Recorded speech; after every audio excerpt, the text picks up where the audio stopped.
Hello everyone, welcome again my YouTube channel Art English Classes. Today I am here again with an important video that is based on some important idioms and phrases and you know very well कि मैं आपके लिए ऐसे ही structures लेकर आती हूँ जो कि आप अपनी डे टू डे लाइफ में यूज़ करके अपनी इंग्लिश को एनहेंस कर सकते हो। तो चलिए स्टार्ट करते हैं आज की video without wasting any time. Let's begin. And पहले स्ट्रक्चर जो हम कवर करेंगे दैट इज फॉर 30 मार खां। अब देखिए हम इसको खान भी प्रोनाउंस कर सकते हैं या फिर खां भी, है ना।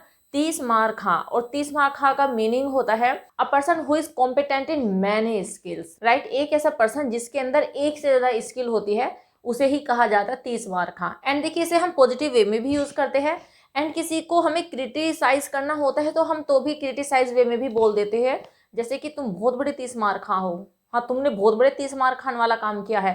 तो हम इसको ऐसे भी बोल देते हैं कि मैं जैसे भी आपको बोलना हो बस आपको पता होना चाहिए कि इसके लिए आपको क्या यूज करना है। तो चलिए मैं आपको बताती हूँ इसके लिए हम क्या यूज करते हैं। एंड इसके लिए हम यूज करेंगे jack of all trades, jack of all trades, right. तो इसके लिए हम यूज करेंगे जैक ऑफ ऑल ट्रेड्स। चलिए बताते हैं सेंटेंसेस। फर्स्ट एग्जांपल है तुम खुद को 30 मार खां समझते हो।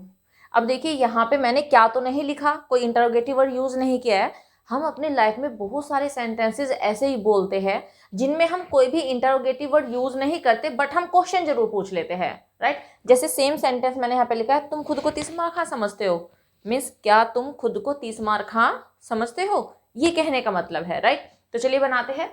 प्रेजेंट इंडेफिनिट का सेंटेंस है and you know present indefinite में हम हेल्पिंग वर्ब यूज करते हैं डू डज, सिंगुलर सब्जेक्ट के साथ में हम यूज करते हैं डज एंड प्लूरल के साथ में यूज करते हैं do.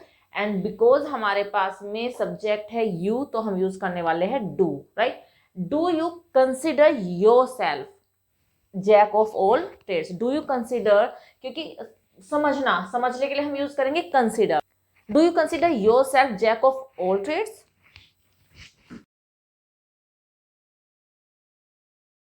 Right. Sentences do you consider yourself a jack of all trades, right. तो मीन्स तुम अपने आप को 30 मार खां समझते हो, ये मीनिंग है इसका। ओके अब देखिए वन मोर थिंग जो आपको यहाँ पे समझनी है, your self, you know your self भी होता है एंड योर सेल्फ्स भी होता है। मैं लिखकर समझा देती हूँ।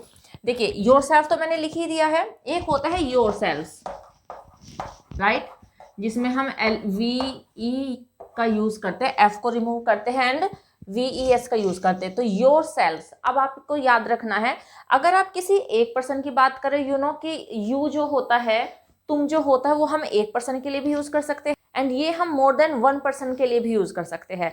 मीन्स बहुत सारे लोग बैठे, मैं बोलूंगी तुम यहाँ पे क्या कर रहे हो, तो मीन्स मैं वहाँ पे इंडिकेट कर रही हूँ बहुत सारे पर्सन को, राइट। लेकिन अगर एक पर्सन है तो मैं उसको भी यही कह सकती हूँ कि तुम यहाँ क्या कर रहे हो।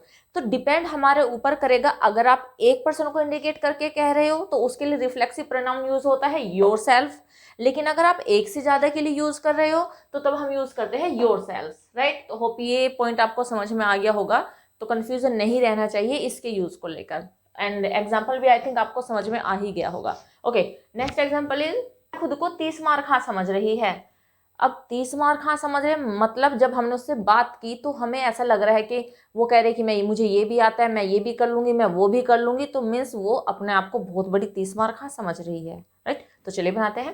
प्रेजेंट कॉन्टिन्यूअस का सेंटेंस है, इज आर हम यूज करेंगे, वर्ब में ING यूज करेंगे, और चूंकि समझने की बात हो रही है सारे ही सेंटेंस में, इसमें भी एंड इसमें भी, तो हम कंसिडर ही यूज करेंगे।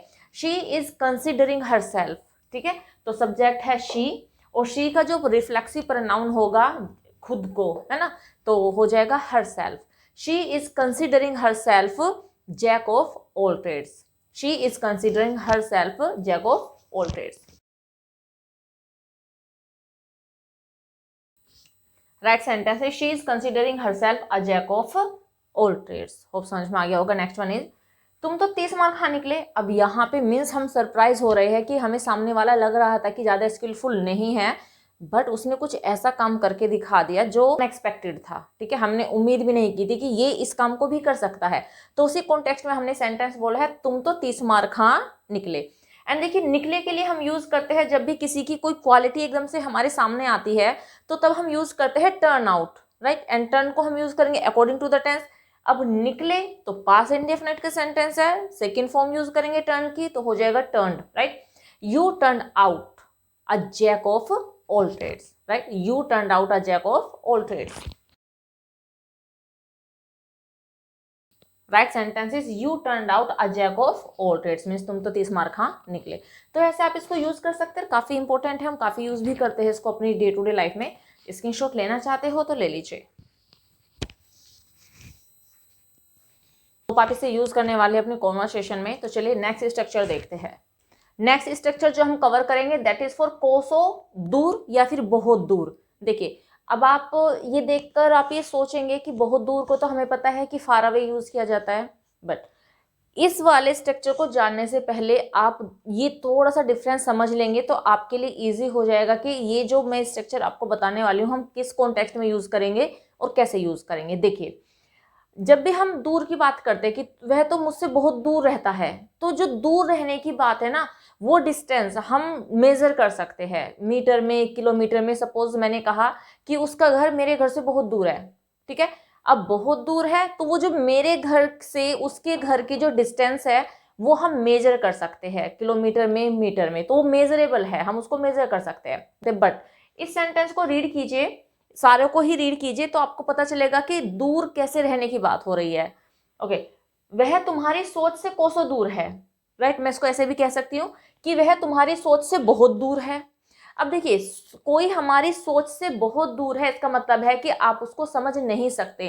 तो यहाँ पे एक्चुअल डिस्टेंस की बात नहीं हो रही है, और इस डिस्टेंस को हम मेजर भी नहीं कर सकते क्योंकि सोच से वो कितनी दूर है हम मेजर नहीं करके बता सकते। नेक्स्ट, मैं बेईमानी से कोसों दूर हूं, इसका मतलब है कि मैं बेईमान नहीं हूं, है ना। What is the meaning of this sentence? मैं बेईमान नहीं हूं, मैं बेईमानी से कोसों दूर हूं। तो जो बेईमानी है मेरी, पहली तो बात यह कि बेईमानी सीन है ही नहीं, हम देख ही नहीं सकते, और उसकी जो दूरी है मुझसे, क्या मैं उसको मेजर कर सकती हूँ? नहीं कर सकती हूँ। तो यही डिफरेंस है, जब हम एक्चुअल डिस्टेंस की बात करेंगे तो तब हम फार अवे यूज करते हैं, बट यहाँ पे कोसों दूर की बात हो रही है, बहुत दूर की बात हो रही है, लेकिन यहाँ पे हम कुछ और यूज करने वाले हैं। एंड कोसों दूर, बहुत दूर होने का मतलब है very different from something, right, very different from something. जैसे कि यहाँ पे बात है सोच से कोसों दूर, तो मैं समझ से बाहर हो, समझ में नहीं आ सकते। अब बेईमानी से कोसों दूर है मतलब कि मैं बेईमान नहीं हूं, तो समथिंग डिफरेंट, वो इसका मीनिंग होता है। तो इसके लिए हम यूज करते हैं far removed from, far removed from, right. तो इसके लिए हम यूज करेंगे फार रिमूव फ्रॉम, मीन्स जिससे भी दूर होने की बात होगी उसे हम फ्रॉम के बाद यूज करने वाले हैं। तो चलो एग्जांपल से समझते हैं। वह तुम्हारी सोच से काफी दूर है, वह तुम्हारी सोच से काफी दूर है। तो चलिए बनाते हैं। सिंपल प्रेजेंट टेंस का सेंटेंस है, he is far removed from your thinking. अब वह, ही लगा लीजिए, शी लगा लीजिए, depends on you. He is far removed from your thinking. Right sentence is he is far removed from your thinking, वह तुम्हारी सोच से काफी दूर है, मीन्स तुम उसको समझ नहीं पाओगे, ये मीनिंग है सेंटेंस का। ओके, नेक्स्ट वन इज मैं बेईमानी से कोसों दूर हूं, मीन्स बेईमानी से मेरा कोई लेना देना नहीं है, दूर दूर तक भी मैं बेईमान नहीं हूं, मीनिंग ये है सेंटेंस का। तो चलिए बनाते हैं। I am far removed from dishonesty, I am far removed from dishonesty. Right sentence is I am far from dishonesty. Okay, ये जो लास्ट वाला सेंटेंस है ये आपके लिए है। तुम्हारी कहानी सच्चाई से कोसों दूर है, मीन्स तुमने कोई कहानी सुनाई और उसका सच्चाई से कोई लेना देना नहीं है, मीन्स उसमें सच्चाई है ही नहीं है, तो उसी कॉन्टेक्स्ट में सेंटेंस है तुम्हारी कहानी सच्चाई से कोसों दूर है। ये आप कमेंट सेक्शन में मुझे बताओगे कि आप इसको कैसे बोलने वाले। ओके, थर्ड सेंटेंस, तुम चालाकी से बहुत दूर हो, मतलब कि तुम चालाक नहीं हो, चालाकी नहीं आती है तुम्हें, राइट। तो उसी कॉन्टेक्स्ट में है। तो चलिए बनाते हैं। You are far remove from cunningness, या तो कनिंगनेस यूज कर लीजिए या फिर आप क्राफ्टीनेस भी यूज कर सकते हैं, दोनों का मीनिंग होता है चालाकी, राइट। फर्स्ट होता है कनिंगनेस एंड सेकेंड क्राफ्टीनेस, कुछ भी यूज कर सकते हैं। You are far remove from cunningness. Right sentence is you are far remove from cunningness. Hope समझ में आ गया होगा आपको। स्क्रीनशॉट लेना चाहते हो तो ले लीजिए। होप यूजफुल होगा ये भी आपके लिए। तो चलिए नेक्स्ट स्ट्रक्चर देखते हैं।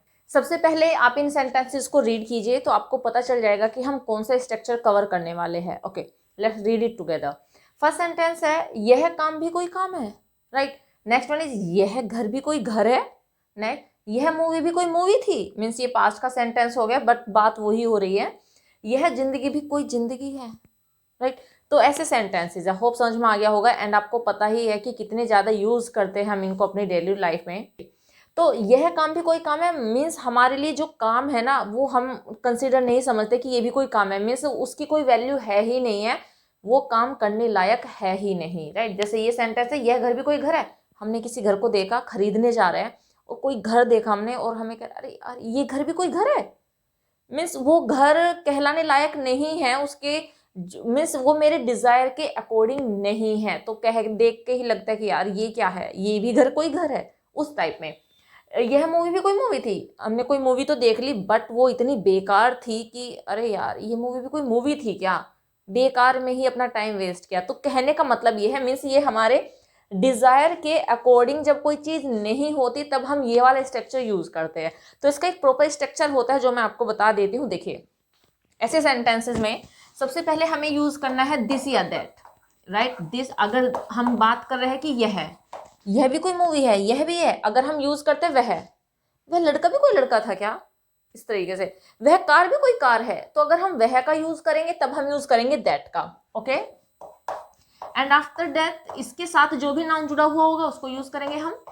एंड उसके बाद हम यूज करेंगे हेल्पिंग वर्ब, मीन्स जिस भी टेंस का सेंटेंस होगा, प्रेजेंट है तो इज आर एम आ जाएगा, पास्ट है तो वोज वर आ जाएगा according to the subject, okay. तो हेल्पिंग वर्ब यूज करेंगे। एंड चूंकि ये नेगेटिव है तो हम नो यूज करेंगे। आफ्टर दैट फिर से वही नाउन हम यूज करेंगे जो भी हमारे पास में यहाँ पर है, एक ही नाउन है हमारे पास में। जैसे यहाँ पे काम है, घर है, तो उस नाउन को हम यहाँ पे यूज करेंगे, राइट। एंड लास्ट में हम यूज करेंगे एट ऑल। ये स्ट्रक्चर हम कवर करने वाले हैं। होप समझ में आ गया होगा ये आपको। अगेन मैं डिक्टेट कर देती हूँ उसको। सबसे पहले हम दिस या दैट, अगर आप यह यूज कर रहे हो तो दिस, वह यूज कर रहे हो तो that. After that noun, helping verb of the tense, no, after that noun and at all. ये पूरा स्ट्रक्चर हम कवर करेंगे इस टाइप के सेंटेंसेस को बनाने के लिए। तो चलिए एग्जाम्पल से समझते हैं। फर्स्ट एग्जाम्पल इज यह काम भी कोई काम है। अब यहाँ पे नाउन है हमारे पास में काम, ठीक है। एंड हमने यूज किया है यहाँ पे यह, दिस लगाएंगे। दिस वर्क चूंकि प्रेजेंट का है तो इज लगाएंगे, सिंगुलर नंबर है हमारे पास में subject. This work is no work at all, this work is no work at all. तो सेंटेंस है this work is no work at all. And last वाला सेंटेंस आपके लिए है, आप मुझे कमेंट सेक्शन में बताएंगे कि आप इसको कैसे बोलोगे। यह जिंदगी भी कोई जिंदगी है, मीन्स जिंदगी जीने लायक ही नहीं है ये जो मैं जिंदगी जी रहा हूं, उस कॉन्टेक्स्ट में सेंटेंस है, ओके। सेकेंड सेंटेंस, यह घर भी कोई घर है, ठीक है। दिस हाउस इज, क्योंकि प्रेजेंट का ही है ये भी, this house is no house at all, this house is no house at all. Right sentence है this house is no house at all. चलो नेक्स्ट, यह मूवी भी कोई मूवी थी, अभी मैंने पास्ट का ले लिया है तो मूवी की बात है। This movie was no movie at all, this movie was no movie at all, right. तो सेंटेंस हो गया this movie was no movie at all. Hope समझ में आ गया होगा ये आपको। स्क्रीनशॉट लेना चाहते हो तो ले लीजिए। तो 3 इंपॉर्टेंट स्ट्रक्चर्स हमने कवर कर लिया इस वीडियो में। एंड सारे के सारे ऐसे ही है जो आप यूज कर सकते हो अपनी डे टू डे लाइफ में। तो बस इस वीडियो में इतना ही, मिलते हैं नेक्स्ट वीडियो में कुछ और इंपॉर्टेंट स्ट्रक्चर्स को लेकर, फ्रेजेस को लेकर, इडियम्स को लेकर। Till then bye bye, take care, stay healthy and keep learning.